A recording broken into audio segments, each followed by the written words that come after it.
तो आज से हम क्लास 10th की इंग्लिश की बुक फर्स्ट फ्लाइट शुरू करने जा रहे हैं। तो आज करेंगे हम फर्स्ट चैप्टर आपका लेटर टू गॉड।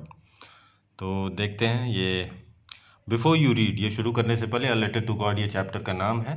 इसको शुरू करने से पहले नरेटर ने या राइटर ने पहले ये आपको बताया, कहानी के बारे में कुछ बताया गया है। They say faith can move mountains but what should we put our faith in. बहुत इंपॉर्टेंट सवाल है भाई। ये कहा जाता है ना कि भरोसे से, अगर आपको किसी चीज़ में भरोसा हो तो अंत में आप वो काम कर ही ले जाते हैं।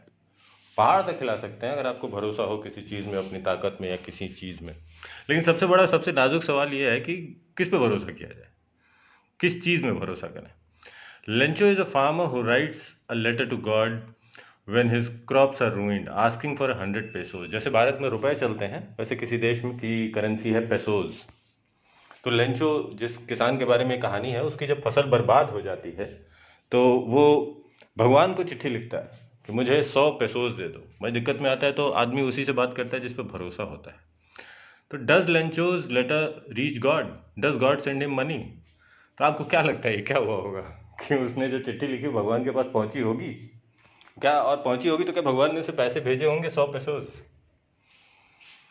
Think what your answers to these questions would be and guess how the story continues before you begin to read it. तो ये सारी चीज़ें आप अभी सोच सकते हैं। इतनी अगर आपको जानकारी दे दी गई तो सोचिए, कोई अगर आपके आसपास कोई भगवान को चिट्ठी लिखे कि मुझे 100 रुपये चाहिए, तो क्या वो भगवान को पहुंचेगी? और पहुंचेगी तो क्या भगवान उसको पैसे भेजेंगे?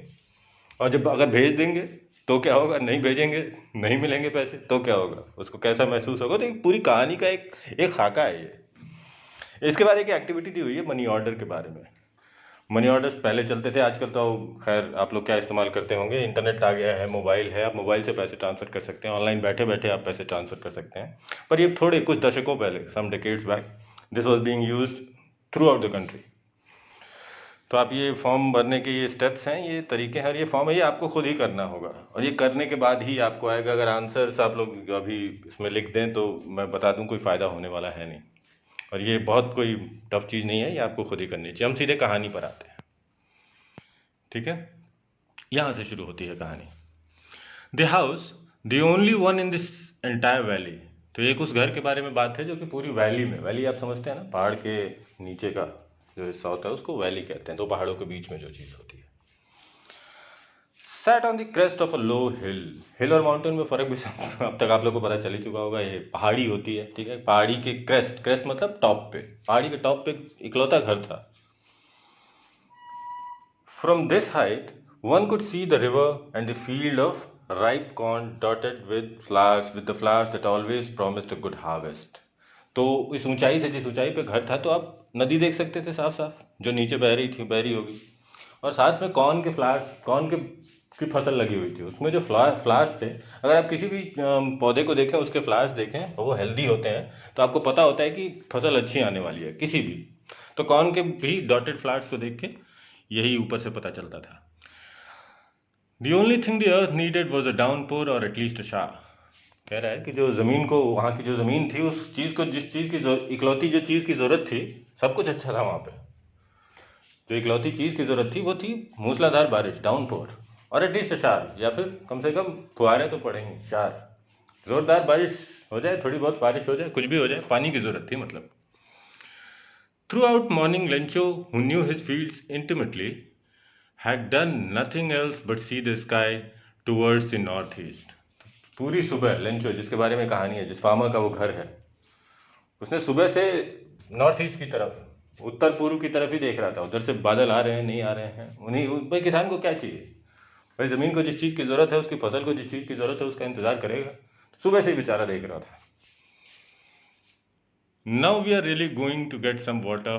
वुमन घर पे अपने होगा, अपनी बीवी से बोला, अब तो बारिश होगी ही। पॉजिटिव आदमी था वो। अपनी बीवी से बोला अब तो बारिश होगी ही। The woman who was preparing supper replied yes God willing. तो जैसे नॉर्मल लोग, गांव के लोग सिंपल जवाब देते हैं, हाँ अगर भगवान ने चाहा तो ज़रूर होगी। भगवान में विश्वास करने वाले लोग थे। The older boys were working in the field, while the smaller ones were playing near the house until the woman called to them all, come for dinner.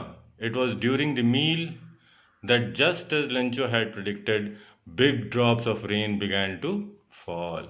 तो जो घर में काफ़ी बच्चे होंगे उनके, ओल्डर बॉय जो बड़े लड़के थे वो बाहर दूर खेल रहे थे, जो छोटे वाले थे वो घर के आसपास ही, जैसे नॉर्मल घरों में होता है, किसी भी साधारण व्यक्ति के घर में बड़े बच्चे थोड़ी दूर तक जा सकते हैं, छोटे बच्चे घर के आसपास ही खेल रहे थे।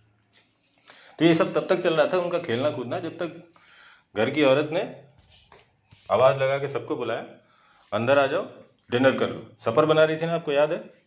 सफ़र का मतलब भी रात का खाना होता है, तो उसने सबको डिनर के लिए बुलाया। It was during the meal time just as Lencho had predicted, तो जैसा लेंचो ने प्रेडिक्ट किया था, भविष्यवाणी, प्रेडिक्टेड मतलब भविष्यवाणी, ये आप देखेंगे, प्रेडिक्टेड भविष्यवाणी, जैसा लेंचो ने प्रेडिक्ट किया था कि बारिश होने लगी, बड़ी बड़ी बूंदें गिरने लगी।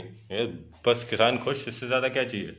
In the north east huge mountains of clouds could be seen approaching, तो जिस साइड देख रहा था, हमें पता होता है ना किधर से बारिश आ सकती है किस सीजन में, तो जिधर वो देख रहा था उधर से बड़े बड़े पहाड़ की तरह बादल आ रहे थे।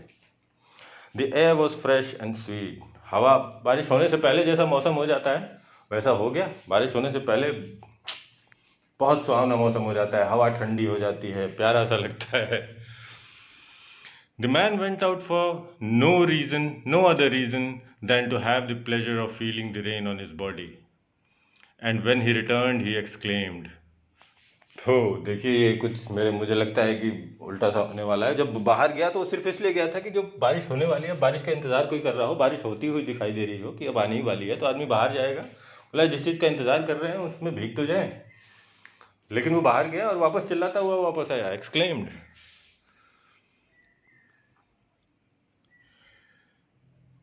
These art rain drops falling from the sky, बोले ये जो हो रही है ऊपर से वो रेन ड्रॉप्स नहीं है, बारिश नहीं है जो आकाश से गिर रही है।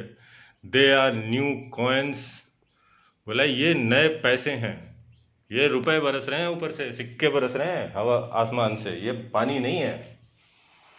The big drops are 10 cent pieces and the little ones are 5, और बड़े वाले जो हैं वो 10 सेंट के हैं। सेंट करेंसी का नाम है, जैसे रुपए होते हैं फिर पैसे होते हैं, तो 1 रुपए का सिक्का, 50 पैसे का भी सिक्का होता है, तो रुपए उनके सेंट होते हैं। तो अब बड़े वाले 10 सेंट है, छोटे वाले 5 सेंट। जानते हो क्यों कह सकता है कोई? भाई उसके लिए तो जो आसमान से पानी बरस रहा है वो पैसे ही हैं, उससे फसल अच्छी होगी उसकी, उससे बिकेगी अच्छी, उससे पैसे ही बनेंगे।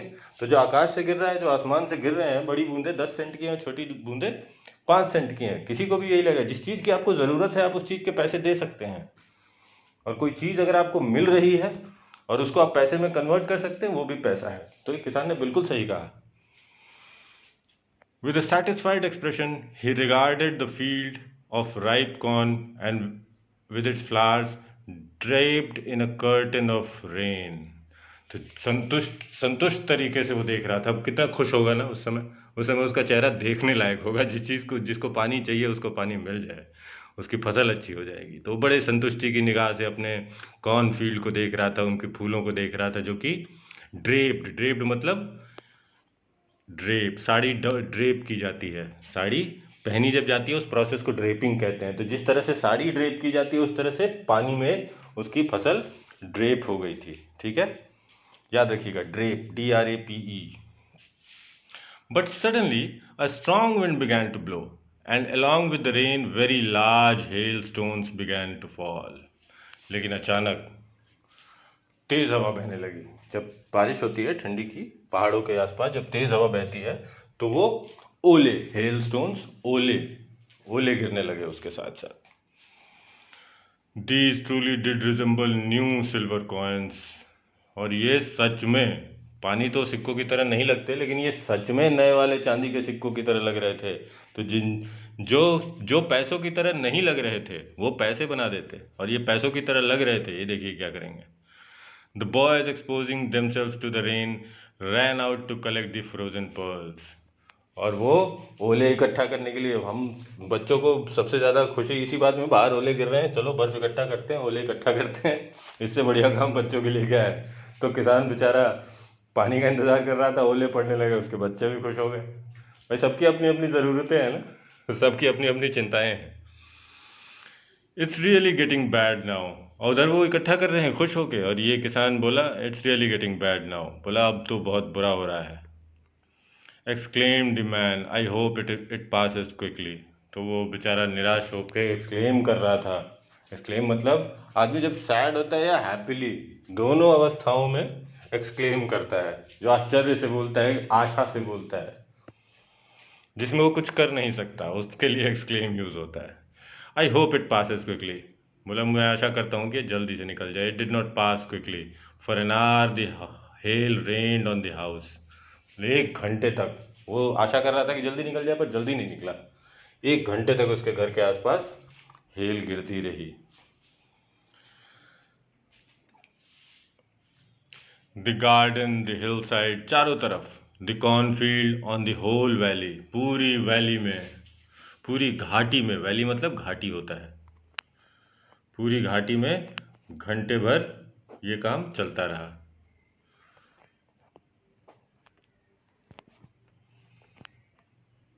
Not a leaf remained on the tree. The field was white, as if covered with a salt. पूरा जब ओले गिरते हैं ना तो जमीन सारी सफेद हो जाती है कुछ देर के लिए।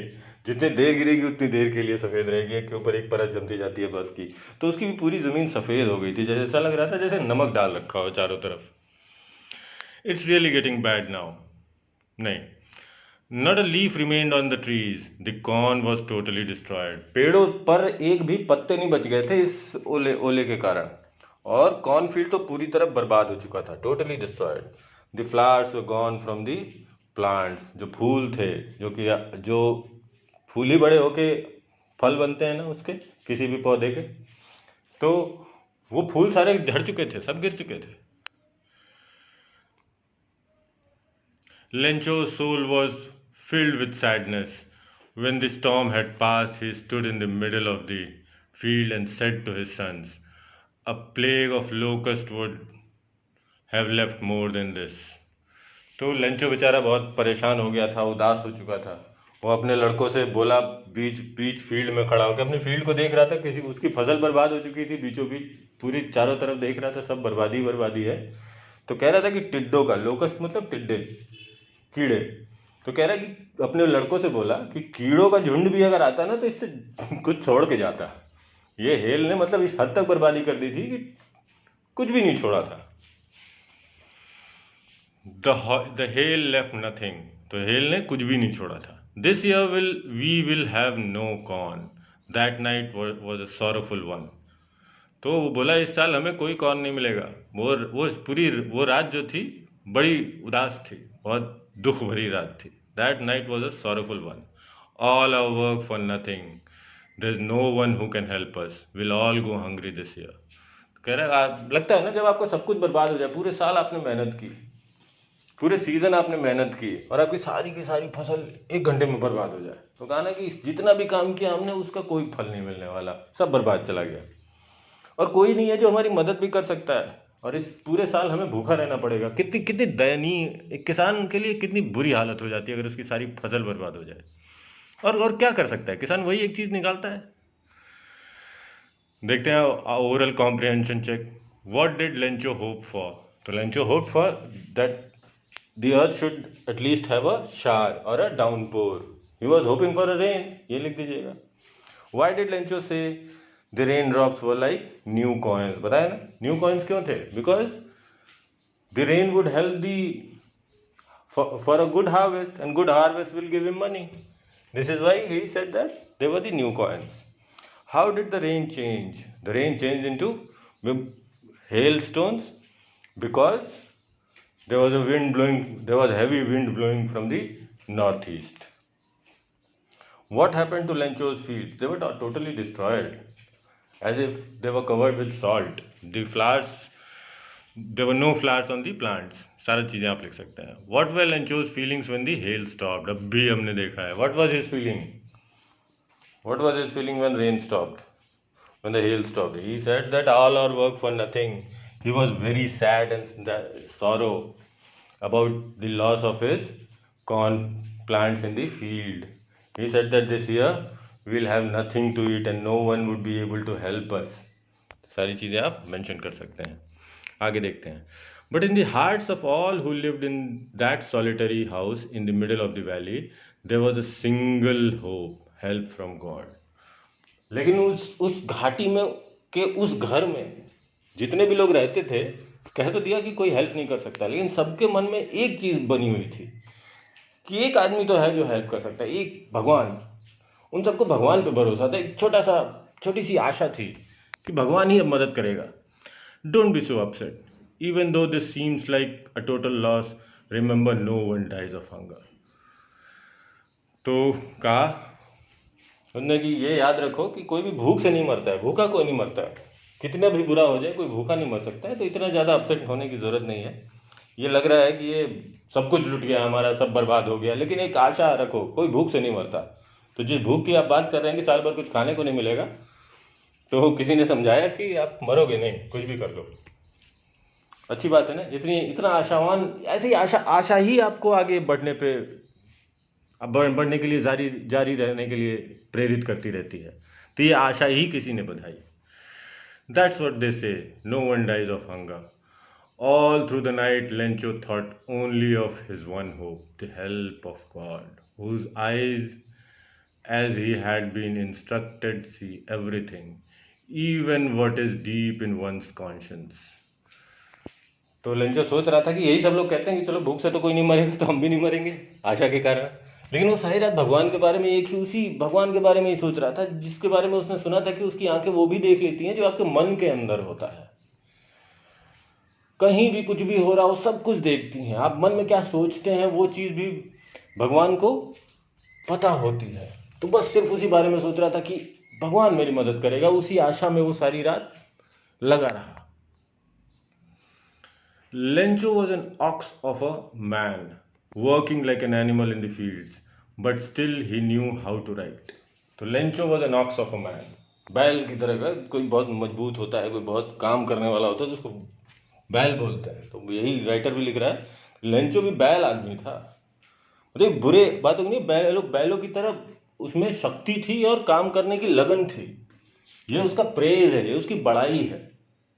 तो बोले बैल की तरह का आदमी था जो फील्ड में दिन रात काम करता था, और उसको लिखना भी आता था। मतलब ये बता रहे कि वो अनपढ़ किसान नहीं था।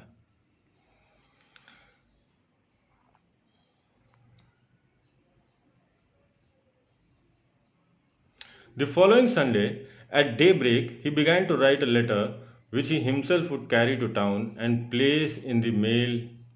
It was nothing less than a letter to God.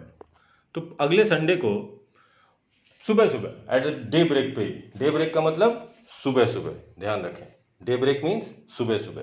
तो संडे को सुबह सुबह ही वो लग गया चिट्ठी लिखने को भगवान को, और उसने ये सोच रखा था कि वो खुद ही जाएगा शहर और खुद ही इसको मेल में डाल के आएगा। और ये चीज़ जो थी वो छोटी मोटी चीज़ नहीं थी जिसके लिए संडे को सुबह सुबह वो तैयार हो रहा था लिखने के लिए। वो थी चिट्ठी, किसको? भगवान को। बहुत बड़ी चीज़ है। अगर आप आस्था रखें, आप सोचिए उसकी हिम्मत। उसको इतना यकीन था कि वो चिट्ठी लिख सकता है भगवान को। आप चिट्ठी किसको लिखते हैं? जिस पे आपको भरोसा होता है। ये कहने सुनने में बहुत छोटी सी चीज़ लग रही है, लेकिन ये साधारण बात है नहीं। आप अचानक से चिट्ठी किसी फैन मेल को लिख दें, आप अगर किसी हीरो या हीरोइन या अपने जिसको एडमायर करते हैं उसको भी चिट्ठी लिखते हैं, तो यू एक्सपेक्ट एन आंसर। आपको कहीं आशा होती है कि ये वो पढ़ेगा, उसका जवाब देगा। तो इस आदमी को भगवान में इतना भरोसा था, इसने भगवान को चिट्ठी लिख दी। गॉड ही रोट, यहां से देखिए चिट्ठी शुरू हो रही है। God he wrote, if you don't help me, my family and I'll go hungry this year. I need 100 pesos in order to sow my field again and to live until the crop comes because the hailstorm। और फिर पूरी कहानी लिखी ना inverted comma close करके। तो इसने शुरू ही ऐसे किया, सीधी बात, मुद्दे की। भरोसा है भगवान पे, उसको पता है वो भला आदमी है, मेहनत करता है। उसने भगवान को चिट्ठी लिखी और उसको यकीन था कि उसका मन साफ है। वो मांग रहा है सीधे सीधे हक से, जिस पे भरोसा है। उसने लिखा, भगवान मेरी फसल बर्बाद हो गई है। गॉड ही रोट, क्या लिखा? If you don't help me, अगर आप मेरी मदद नहीं करेंगे, my family and I go hungry this year, पूरे साल मुझे और मेरे परिवार को खाने को नहीं मिलेगा। सीधे मुद्दे की बात। I need 100 pesos in order to sow my field again. उसने 100 pesos मांगे कि मुझे दोबारा अपना कॉर्न लगाना है, जब तक वो फसल ना आ जाए तब तक का खर्चा चलेगा मेरा। उसके लिए उसने पैसे मांगे और पूरी कहानी बताई। He wrote to God on the envelope, put the letter inside and still troubled went to town। तो उसने ऊपर ऊपर क्या लिखा, एड्रेस क्या लिखेगा, कुछ नहीं, बस टू गॉड लिख दिया। आप अगर अब वही एमओ मनी ऑर्डर शुरू में लिखा है ना, वो भी चिट्ठी की तरह ही होता है, उसमें आपको पूरा एड्रेस डालना होता है, लेकिन इसको गॉड का एड्रेस तो अब किसी को पता नहीं है ना, तो उसने सिर्फ ऊपर टू गॉड लिखा, स्टैंप लगाया, और अभी भी परेशान था, चिट्ठी लिखने के बाद भी परेशानी था, क्योंकि चिट्ठी भेजी नहीं थी ना, मिली थी नहीं मिली थी, अभी तो भेजी ही नहीं, अभी तो शुरू कर रहा था मदद मांगने की प्रक्रिया, तो परेशान अभी भी था, परेशान हालत में चला गया टाउन मेल करने। One of the employees, who was a postman and also helped at the post office, went to his boss laughing heartily and showed him the letter to God. तो एक को मिला, किसी एम्प्लॉय के पास जाएगा ना, वो चिट्ठी आएंगे तो छांटते हैं ना सारी, एक एम्प्लॉय को मिला, वो हंसता हुआ गया, one of the employees who was a postman, जो पोस्टमैन को मिल गया और अपने बॉस के पास ले गया हंसता हुआ। किसी को भी मिलेगा तो हंसता हुआ जाएगा, बोला भाई साहब इस लेटर का करूँ मैं क्या। वो एक लेटर टू गॉड लेके अपने बॉस के पास गया और बोला कि भाई इसका करना क्या है, हंस रहा था, कोई भी हंसेगा। Never in his career as a postman had he known that address. तो उसको भी नहीं पता कि टू गॉड करके वो चिट्ठी देगा कहाँ, किसको देगा। तुम ही सोच के देखो, अगर तुम ऐसे कोई चिट्ठी भेज दो किसी पोस्टमैन को मिले तो कहाँ कहाँ ले जाके डिलीवर करेगा। तो भी हंसता हुआ ले गया। The post master, a fat amiable fellow, also broke out laughing. तो जो पोस्ट मास्टर था, ये पोस्टमैन को मिली, तो पोस्ट मास्टर उसका बॉस होगा, उसके पास लेके गया और पोस्ट मास्टर भी हंसने लगा। भाई इस बात तो सही है तेरी, कहाँ देंगे हम इसको।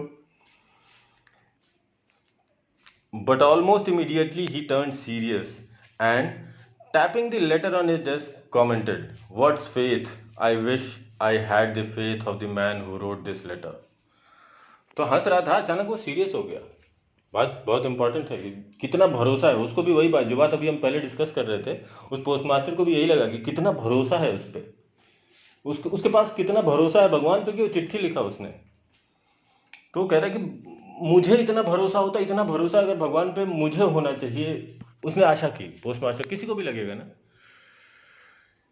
And the faith of the man who wrote the letter starting up a correspondence with God. इतना भरोसा कि उसने भगवान से बातचीत शुरू कर दी, बोले चिट्ठी लिखेंगे, हमें कुछ चाहिए। ये भरोसे का स्तर था। अब थोड़ा सा इसको और सोचते जाइए। So in order not to shake the writer's faith in God, the post master came up with an idea, answer the letter. तो पोस्ट मास्टर को लगा कि भाई जब किसी को इतना भरोसा है अच्छाई करने की, उसके मन में सूझी, इतना भरोसा है तो उस लेटर का जवाब दे दिया जाए, उसका भरोसा तोड़ना नहीं चाहिए, ये पोस्ट मास्टर को लगा। But when he opened it, it was evident that to answer it he needed something more than goodwill. तो जैसे उसने खोला होगा, पढ़ा कि उसको 100 पैसे चाहिए, तो उसको पता चल गया कि भाई सिर्फ इसका जवाब देने से काम नहीं चलेगा, जवाब देने से ज़्यादा कुछ पैसे भेजने पड़ेंगे, पेसोज। तो पेसोज भेजने की तैयारी करनी पड़ेगी उसको। But he stuck to his resolution. He asked for money from his employees. He himself gave part of his salary, and several friends of his were obliged to give something for an act of charity. तो दान जैसे करते हैं ना, उसने भी अपनी salary का कुछ हिस्सा दिया, सबने कुछ, जितने भी पोस्ट ऑफिस में लोग रहे होंगे उन सबने मिलकर कुछ एक्ट ऑफ चैरिटी, एक दान की तरह इसको लिया कि चलो किसी को दान करें, किसी को ज़रूरत है उसको मिल जाएगा। It was impossible for him to gather together the 100 pesos. लेकिन उसके लिए भी महंगा था ना, 100 पेसोज नहीं इकट्ठा कर पाते हैं, सबकी अपनी अपनी आर्थिक स्थिति होती है, तो सब मिल के भी 100 पेसोज नहीं इकट्ठा कर पाए, इम्पॉसिबल, उसके लिए बिल्कुल असंभव था ये इकट्ठा करना। So he was able to send the farmer only a little more than half. He put the money in an envelope addressed to Lencho and with it a letter containing only a single word as signature God. तो उसने आधे से ज़्यादा पैसा इकट्ठा हो गया था, वो पैसे लिए और उसके एनवेलप में डाले।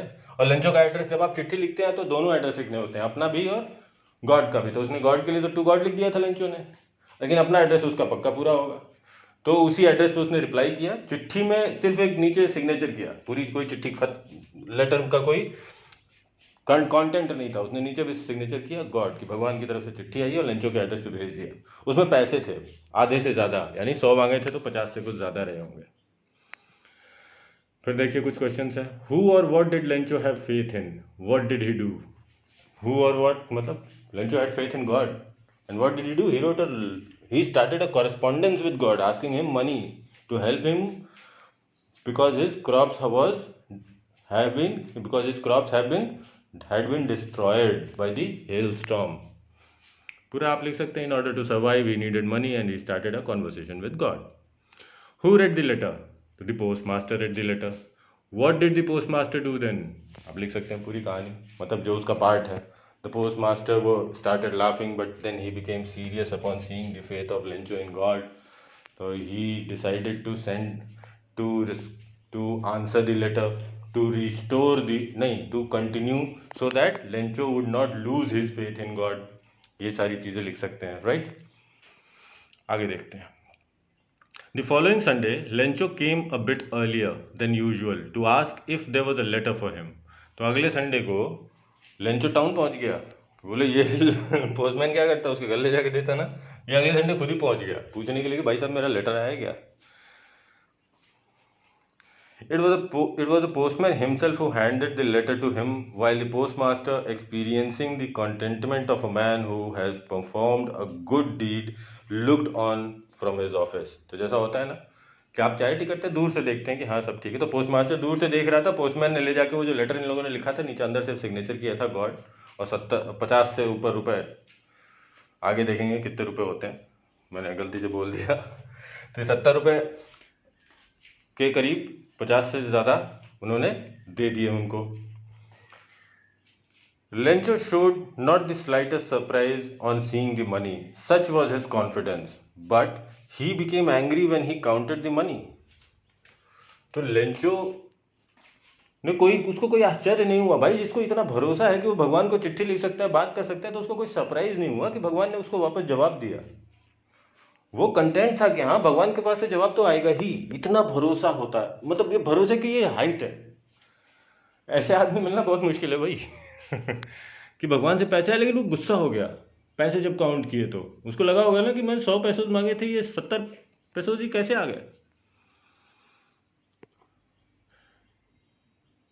Nor could he have denied Lencho of what he had requested. तो उसको पूरा भरोसा था कि भगवान अगर भेजेगा तो 100 पैसों एक तो भेजेगा जरूर, चिट्ठी भेजी है उसने, पैसे भेजेंगे, भगवान भेजेंगे। और कम क्यों भेजेंगे, भगवान अगर भेज रहे हैं तो 100 मांगे तो 100 भेजेंगे ना। Immediately Lencho went up to the window to ask for paper and ink। तो तुरंत वो गया विंडो के पास, खिड़की के पास, पोस्ट ऑफिस में होगी कोई खिड़की जहाँ से चीज़ें मिलती होंगी, तो वहाँ पे मांगने के लिए गया, मुझे स्याही दो और कलम दो, पेपर दो। On the public writing table he started to write with much wrinkling of his brow. तो जहाँ पे लिखने के लिए जगह बनी होती है, पब्लिक राइटिंग, हर पोस्ट ऑफिस में एक तख्त सी होती है या एक मेज होता है या दीवार से लगा के रखते हैं जिस पे आप जाके लिख सकते हैं आराम से।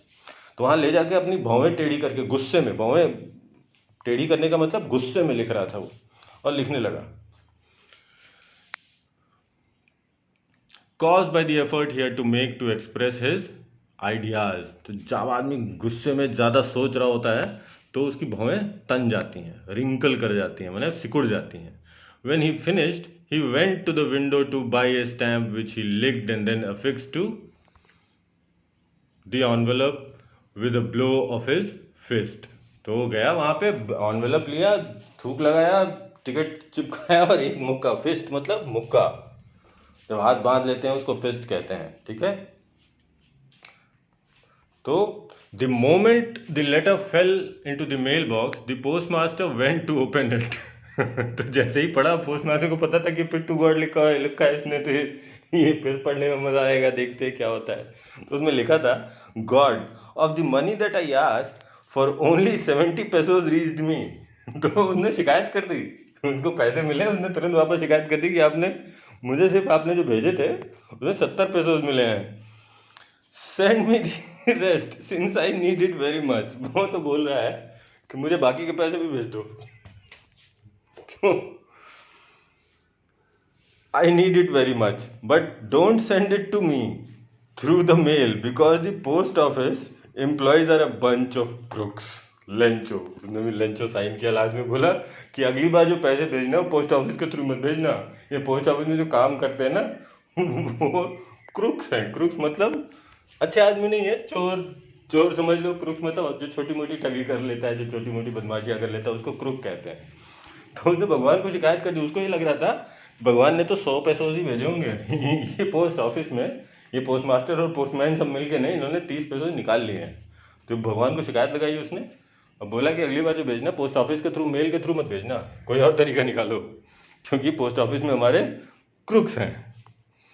देखिए फिर कुछ क्वेश्चन हैं इसमें। Was Lencho surprise to find the letter for him with money in it? बिल्कुल नहीं भाई, क्यों सरप्राइज होगा, उसको तो भगवान में इतना भरोसा, because he had full faith in God and he was sure and certain that God would answer to his letter, so he was not surprised. What made him angry? तो when he counted the money and found that the money inside the envelope were less than 100 pesos, he felt angry because of this। तो ये आप लिख सकते हैं, ठीक है। अब इसके क्वेश्चन आंसर की तरफ देखते हैं, जो मेन क्वेश्चन आंसर्स हैं उनका, उनमें क्या पूछा हुआ है। ये हम आगे हैं फर्स्ट क्वेश्चन पे। तो ये पूछा है, why who does Lencho have complete faith in, which sentences in the story tell you this?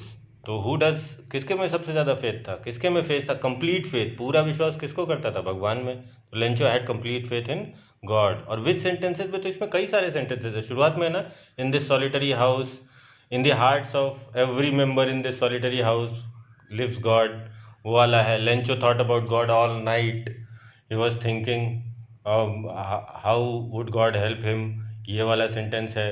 फिर उसने चिट्ठी में लिखा कि गॉड को सीधे चिट्ठी लिखी ना, he wrote my me and my family will go hungry this year, ये उसका भरोसा दिखाता है। फिर उसने टू गॉड करके लेटर एनवेलप के पीछे लिखा, उसको लगा भगवान के पास तो ये जाएगा ही।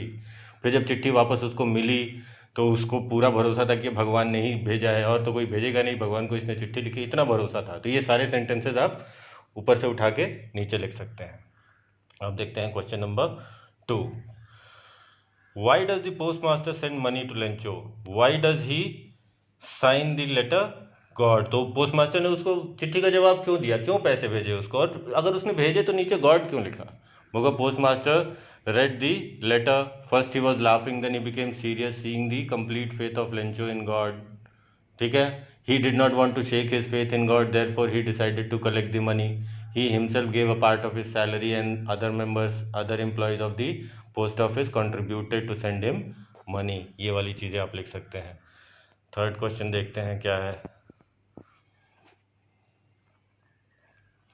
Did Lencho try to find out who had sent money to him? Why या why not? तो क्या लेंचो ने ट्राई किया पता करने का कि किसने उनको पैसे भेजे हैं, लेंचो को किसने वापस पैसे भेज दिए? नहीं, no, Lencho did not try to find out. और वाई और वाई नॉट, तो वाई नॉट ही क्यों नहीं पता किया? Because he had complete faith in God, he thought that who else other than God would send him money, because he had requested for help from God. सीधा लिख सकते हैं आप।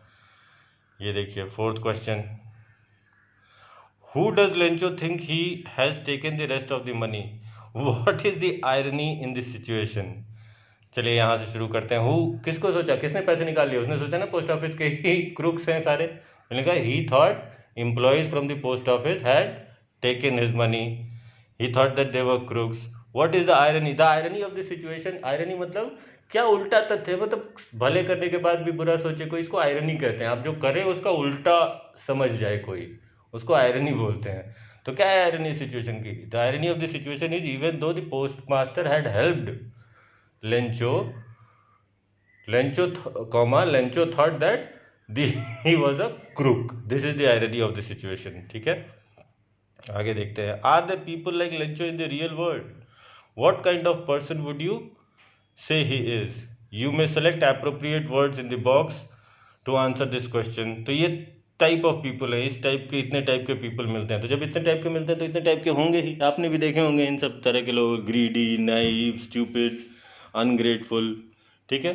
तो आप लिख दीजिएगा yes there are people like Lencho, एक आध तो होंगे ही, आपने भी देखे होंगे, अगर देखे हैं तो लिख दीजिएगा यस, नहीं तो नहीं लिख दीजिएगा।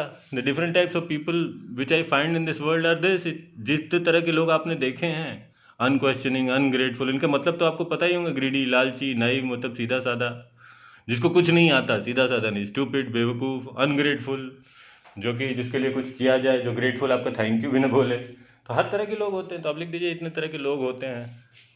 और लेंचो कैसा था? ही वॉज डिफरेंट, ठीक है। ही वॉज नॉट स्टूपिड, मतलब लिख दीजिएगा वो स्टूपिड नहीं था, बेवकूफ़ नहीं था, पूरा भरोसा था, पढ़ा लिखा था, चिट्ठी लिख सकता था, चिट्ठी का जवाब आए वो सोच सकता था, समझ सकता था, लेकिन भरोसा करता था भगवान में। ये सारी चीज़ें आप लिख सकते हैं। There are two kinds of conflict in the story between humans and the nature. and between humans themselves. How are these conflicts illustrated? तो दो तरह के इसमें लड़ाइयाँ हैं, दो तरह की चीज़ें एक दूसरे के खिलाफ काम कर रही हैं, विरुद्ध काम कर रही हैं। एक आदमी और नेचर, प्रकृति और आदमी। शुरू में हमने देखा ना, बारिश चाहिए उसको, बारिश नहीं हो रही थी। ये लिख सकते हैं, the conflict between humans and nature is shown by two things. The earth or his cornfield needed rain, but there was a hailstorm which destroyed all his crops. This is the conflict between humans and nature. अब conflict between humans क्या है? The postmaster tried to help Lencho by not shaking his faith in God. He sent him money, right? But Lencho thought that they were crooks, since they were only sent 70 pesos and he had asked for 100 pesos from God. तो ये यहाँ भी conflict है humans में कि एक आदमी दूसरे को क्रूक समझ रहा है। ये दोनों आप सिचुएशंस एक्सप्लेन कर सकते हैं। Thinking about language, look at the following sentences from the story. तो ये सेंटेंसेस स्टोरी से, suddenly a strong wind began to blow and along with the rain very large hailstones began to fall। तो ये वाली कहानी का ही एक हिस्सा है ना कि अचानक तगड़ी हवा, तेज हवा बहने लगी और रेन की जगह हेलस्टॉर्म आ गया, हेलस्टोन्स गिरने लगे। Hailstones are small balls of ice that fall like rain. तो हेलस्टोन क्या होते हैं? ओले, जो बताया ना हमने। इनके कई सारे नाम होते हैं, अभी नीचे आएगा और सारे, तो नीचे भी हम अभी डिस्कस करेंगे। तो हेलस्टोन को ऊपर से जो आसमान से गिरते हैं ना बर्फ़ के टुकड़े, वो अपनी साइज़ के हिसाब से, गति के हिसाब से उनके अलग अलग नाम होते हैं। तो ये सारे हम अभी नेक्स्ट आगे पढ़ते जाएंगे। तो ये देखते हैं हम।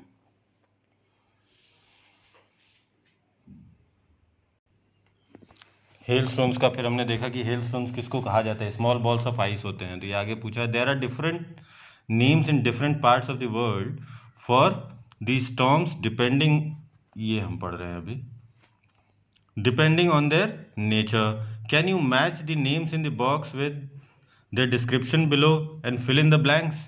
You may use a dictionary to help you. आप डिक्शनरी का यूज़ कर सकते हैं, हम अभी डिस्कस कर लेंगे। अलग अलग नाम होते हैं, मतलब बहुत ज़्यादा नहीं, आपको समझना पड़ेगा, बस मैं बता देता हूँ। अ violent tropical storm in which strong winds move in circle. एक ट्रॉपिकल वायलेंट स्टॉर्म मतलब बहुत तेज हवाएं बहती हैं, गोल गोल उसमें बहती हैं, उसको कहते हैं हम साइक्लोन। ठीक है, आप याद रखिएगा, उसको हम क्या कहते हैं? साइक्लोन। ये दिया हुआ है ना इसमें, साइक्लोन ये दिया हुआ है, ये पहला है। Second, an extremely strong wind, बहुत तेज जो हवा बहती है उसको क्या कहते हैं? गेल। ठीक है, गेल। ये अ violent tropical storm with very strong winds, ये भी है थर्ड। ये हो जाएगा आपका टाइफून, बहुत तेज हवाएं बहती है, वायलेंट ट्रॉपिकल स्टॉर्म। ये देखिए पी बीच में आ रहा है ना, ये वाला टाइफून हो जाएगा। A violent storm whose center is a cloud in shape of a funnel, ये हो जाएगा आपका टॉर्नेडो, ये वाला। फिर a violent storm with very strong winds especially to the in the western Atlantic, ये होता है हरिकेन। हरिकेन, ये लास्ट में क्या बच गया? ये व्हर्लवाइंड ही होएगा, ये देख लीजिएगा। ये डेफिनेशन के साथ आप लोग याद कर लेंगे ना, समझ में आ जाएगा। A very strong wind that moves very fast in spinning, ये चक्रवात जैसा होता है, व्हर्लवाइंड स्पिन करता रहता है। देखते हैं now notice how the word hope is used in these sentences from the story. I hope it passes quickly, it hailstorm के लिए यूज किया गया ना, मैं आशा करता हूं कि ये जल्दी से निकल जाएगा। या there was a single hope, help from God, इकलौता विश्वास था, किसका? भगवान से मदद का। In the first example hope is a verb, I hope, ठीक है ना, वर्ब है, क्रिया है, which means you wish for something to happen. In the second example it is a noun, single hope, help from God के लिए इकलौता विश्वास है, वो नाउन है। ठीक है, नाउन की तरह इस्तेमाल हुआ है, ये आपको देखने के लिए था। अब नेक्स्ट क्वेश्चन है, match the sentences in column A with the meanings of hope in column B. तो कॉलम ए से कॉलम बी का मैच करना है आपको। ठीक है, तो हमें इसमें मैच करना है कॉलम ए से कि होप का मतलब अलग अलग जगह पे है क्या, मतलब पहला होप, दूसरा, हर हर आशा आपके लिए अलग अलग तरीके की होती है ना, इससे आपको समझ में आएगा कि हर जगह होप के थोड़े बहुत मतलब में फर्क हो जाता है, वो कैसा होप होता है। जैसे पहला है, will you get the subjects you want to study in college, I hope so. तो पहला अगर पूछता है कि आपको क्या वो सब्जेक्ट्स मिल जाएंगे जो आप कॉलेज में पढ़ना चाहते हैं, और आप जवाब देते हैं आई होप सो, यहाँ होप का बड़ा छोटा सा मतलब है।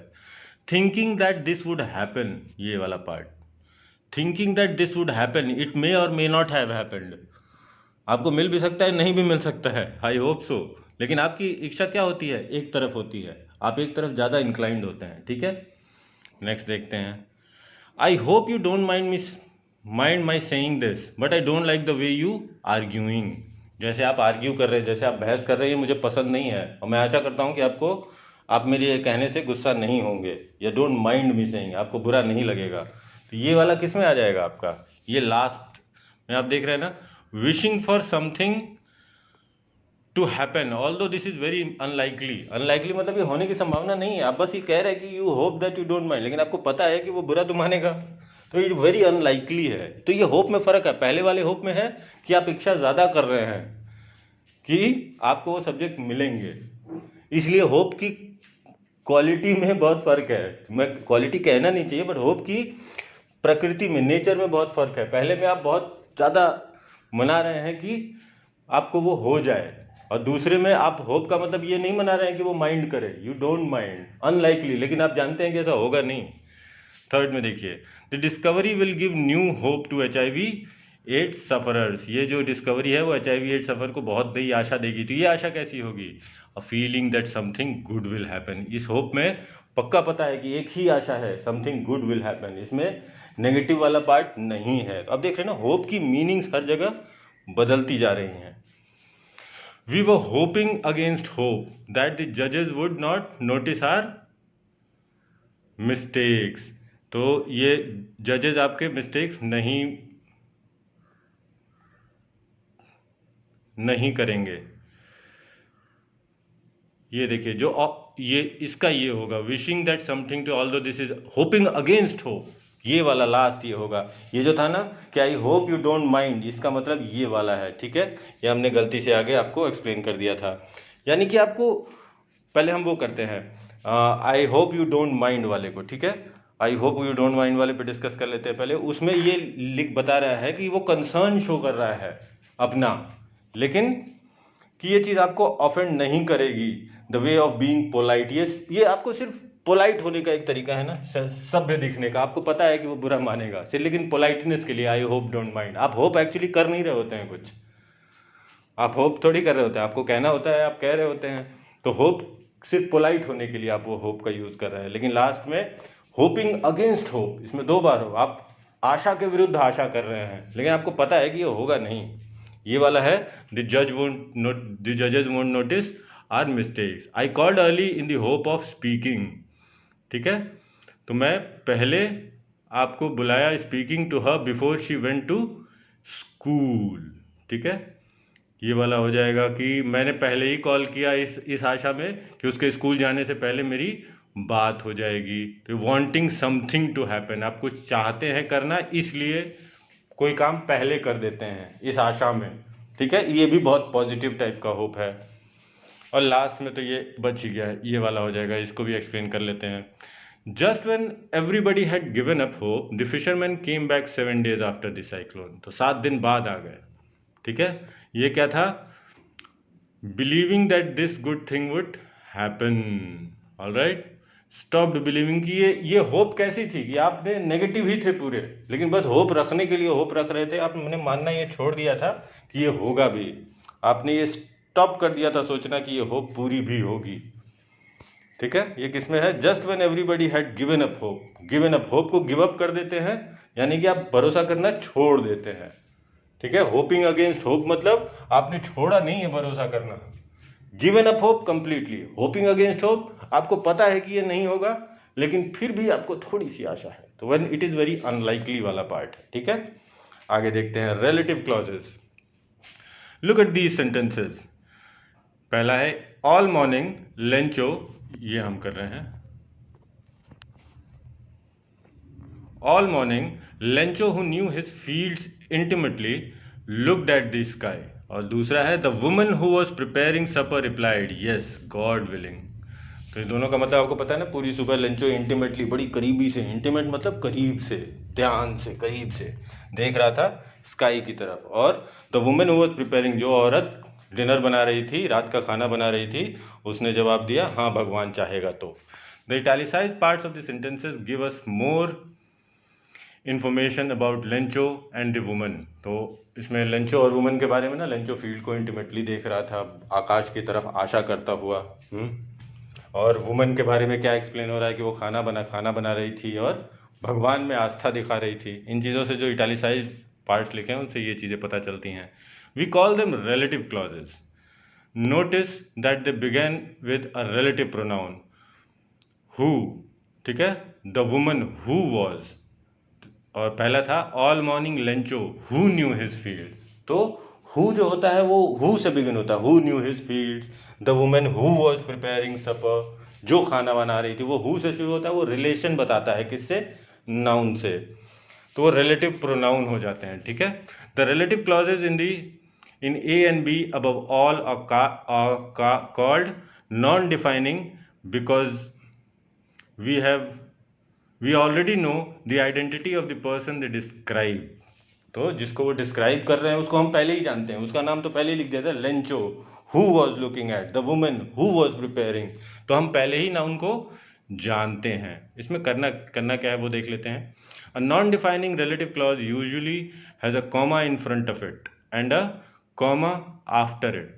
तो उससे पहले और बाद में कॉमा होता है, who was preparing supper comma replied, ठीक है। या who was looking at his fields intimately dash या कॉमा, ठीक है। तो पहले भी कॉमा होता है और लास्ट में भी नॉर्मली, ठीक है। I often join the sentences given below using who, हुम, हुज, विच एज सजेस्टेड। तो ये सारे रिलेटिव प्रोनाउंस हैं, जहाँ भी उस तरीके से यूज हो सकते हैं। अगर सेंटेंस के पहले शुरू होते हैं तो क्वेश्चन वाले होते हैं, लेकिन अगर सेंटेंस के बीच में होते हैं कॉमा के बाद तो वो रिलेटिव प्रोनाउन में आ जाते हैं। I often go to Mumbai, Mumbai is the commercial capital of India, ये विच से जोड़ना है। तो I often go to Mumbai comma which is the commercial capital of India, full stop, ठीक है। ऐसे आपको जोड़ते रहना है। My mother is going to host a TV show on cooking, she cooks very well. तो my mother who cooks very well, my mother के बाद comma, who cooks very well के बाद कॉमा, आगे आप लिख देंगे is going to host a TV show on cooking.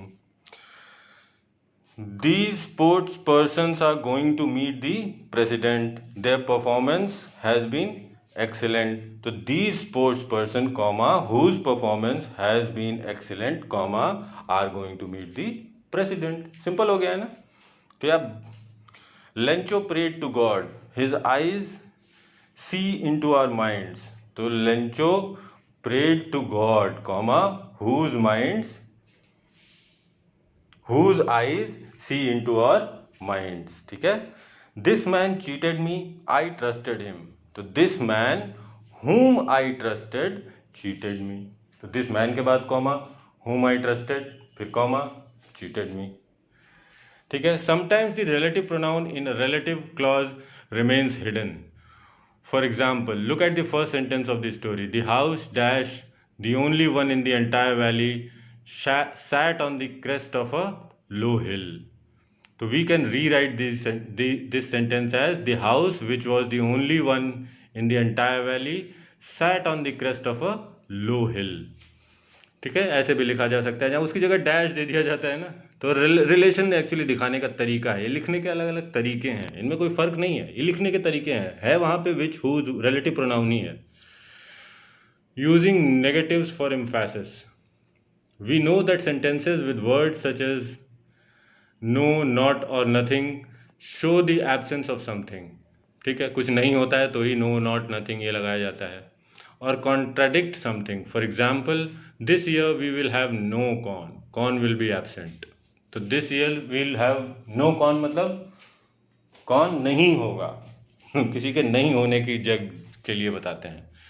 The hail has left nothing, आइए देखते हैं इसमें करना क्या। But sometimes negative words are use just to emphasize an idea. Lencho had done nothing else but see the sky towards the north east, he had done only this, मतलब he had done nothing else, but लग गया है ना, तो had done nothing else मतलब उसने ये काम किया है। ठीक है, अलग अलग तरीके से। तो ये सारे सेंटेंसेस आप पढ़ लीजिएगा, इनके एक्सप्लेनेशंस साथ में दिए हुए हैं, सेल्फ एक्सप्लेनेटरी सेंटेंसेस हैं। Find sentences in the story with negative words which express following ideas emphatically. जो the trees lost all their leaves, ये जो इन आइडियाज को पूरा बताते हैं इम्फैटिकली, मतलब पूरी शिद्दत के साथ, ये आपको पूरे ढंग से समझा देते हैं, उनके लिए सेंटेंसेस क्या यूज़ किए गए हैं, उसमें नेगेटिव वर्ड्स जो यूज़ किए गए हैं वो वाले सेंटेंसेस आपको पुट करने हैं। मतलब उनका यहाँ लिखा है, पर वो सेंटेंसेस एक्चुअली स्टोरी में क्या है वो आपको देखकर यहाँ पर हम the trees lost all their leaves, इसके लिए क्या यूज़ किया गया था, वो not a leaf was on left on the trees, लिखा हुआ था ना पहले, नॉट से शुरू हुआ था वो, not a leaf, not a leaf. ठीक है, ये वाला सेंटेंस उठा के एज इट इज लिख दीजिएगा। नेक्स्ट है the letter was address to God himself, तो एक सेंटेंस लिखा हुआ है ना, it was the letter was for no one else, क्या कोई एक सेंटेंस दिया हुआ था ना, आइए देख लेते हैं, वो था ना, it was nothing else than a letter to God, ये वाला सेंटेंस था, ये यहाँ पे लिख देंगे, it was nothing less than a letter to God, हाँ ये वाला सेंटेंस था। तो आप ये सारा देख रहे हैं कि सारे नेगेटिव से शुरू हो रहे हैं, वो वाले सेंटेंस आपको ढूंढ ढूंढ के लिख दे रहे हैं। The postman saw this address for the first time in his career, तो लिखा है ना उधर, never in his career as a postman he had seen this address, ये वो वाला सेंटेंस एज इट इज उठा के लिख देंगे। इसमें देख लेते हैं, इन पेयर्स फाइंड मेटाफर्स, मेटाफर मतलब किसी चीज़ को बढ़ा चढ़ा के जब बोलते हैं ना तो उसको मेटाफर कहते हैं। स्टोरी में कई बार मेटाफर्स आए हैं, हम दोबारा इस क्वेश्चन को देख लेंगे तो हमें ऊपर के सारे मेटाफर दोबारा दोबारा याद आ जाएंगे। जैसे पहला है क्लाउड, तो क्या क्लाउड किस मेटाफर के लिए यूज हुआ है, ह्यूज माउंटेन्स ऑफ क्लाउड उसके लिए यूज हुआ है चैप्टर में, ह्यूज माउंटेन्स ऑफ क्लाउड्स, और वो क्या बताता है, द मास और ह्यूजनेस ऑफ माउंटेन्स, ये देख रहे हैं ना हम, द मास और ह्यूजनेस ऑफ माउंटेन्स। ऐसे ही रेन ड्रॉप्स के लिए क्या यूज हुआ है, कॉइन्स। ठीक है, यहाँ लिख देंगे, रेन ड्रॉप्स को कॉइन्स कह रहे हैं ना, पहले हम क्या यूज हुआ है वो देख लेते हैं। हेल स्टोन्स के लिए पर्ल्स यूज हुआ है ना, पर्ल स्टोन्स, पूरा लिख देंगे पर्ल स्टोन्स। लोकस्ट के लिए एपिडेमिक है, एपिडेमिक मतलब परेशानी, जो बीमारियां चलती हैं लोकस्ट वही होती है ना, लोकस्ट के लिए वो यूज हुआ है। ये नेक्स्ट है, an epidemic a disease that spreads very fast, यहाँ पे हम आएंगे तो पहले ये रेन ड्रॉप्स वाला कर लेते हैं। रेन ड्रॉप्स को कॉइन्स का है, तो कॉइन्स क्यों किया, क्यों क्यों एक्सप्लेनेशन में क्या आप देंगे, क्वालिटी और feature compared, it is compared to real money, it has been compared to pesos that Lencho would earn once there is a good harvest, तो ये पूरा लिख देंगे। हेल स्टोन्स को पर्ल्स की तरह क्यों कहा गया है, किसी क्वालिटी से, because they are shining, shining silver coins से भी किया गया है ना, आप चाहें तो यहाँ सिल्वर कॉइन्स भी लिख सकते हैं, because there are shining like pearls. Locust epidemic होते हैं, वो लाते हैं, कहते हैं ना मास ऑफ लोकस्ट, क्या लिखा हुआ है वो आप ऊपर चल के देख लेते हैं। लोकस्ट के लिए क्या यूज हुआ है, अ प्लेग ऑफ लोकस्ट, प्लेग अपने आप में ही एक एपिडेमिक है, तो प्लेग ऑफ लोकस्ट यहाँ यूज हुआ है। Alright,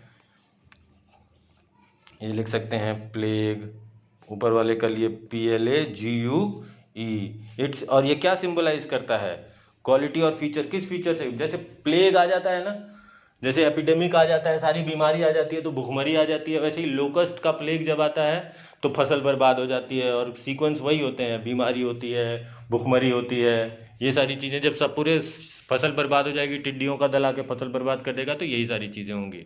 N ox of a man, बीच में दिया हुआ है ना मेटाफर के रूप में, किसके लिए यूज हुआ है, लेंचो के लिए, लिख दीजिएगा, कहानी के हीरो के लिए लेंचो, तो लेंचो के लिए N ox of a man use हुआ है। और ऑक्स ऑफ अ मैन से हमने क्या डिस्क्राइब किया था, very strong man who can work continuously for hours, ये वाला एक्सप्लेन कर सकते हैं हम। Speaking, have you ever been in great difficulty and felt that only a miracle could help you, how was your problem solved, speak about this in the class with your teacher। तो क्या आप भी कभी ऐसी problem में फंसे हैं जिसमें, एग्जाम वाली प्रॉब्लम मत लिख देना कि एग्जाम में हमने पढ़ाई नहीं की, बहुत बड़ी प्रॉब्लम में फंस गए और किसी ने मदद कर दी, वो ठीक है, that is also help, but that doesn't count, it is not wise enough to disclose that, right. तो आप किसी ऐसी जेन्युइन मुसीबत में फंसे हो जिसको आप सॉल्व नहीं कर सकते हो। देखिए, मुसीबत वो डिस्क्राइब कीजिएगा जिसको आप नहीं हल कर सकते।